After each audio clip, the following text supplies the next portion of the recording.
City Fatimiya foundation blood bank civil अस्पताल नौशर फिरोज़ पारां institute of nursing Naushahro Feroze में मुफ़्त ब्लड डोनेशन कैंप लगाई वई, जंहिंमें स्टाफ इंतजामिया तोड़े शागिर्दनि वॾे अंग में रत जो अतियो ॾिनो।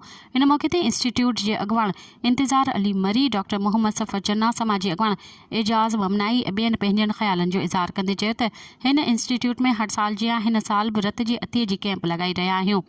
हिन कैंप जो मक़सदु थैलेसीमिया, डायलिसिस तोड़े ॿियनि बीमारियुनि में मुब्तला ग़रीब मरीज़नि जी मदद करणु आहे।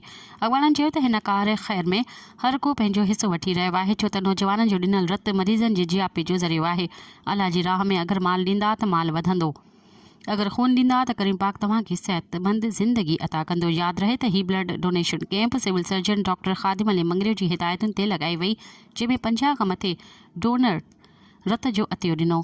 मज़ीद ख़बरनि ऐं तफ़सीलात लाइ विज़िट कयो असांजी वेबसाइट www.awamiNewsHD.com ऐं ॾिसंदा रहो अवामी न्यूज़ HD।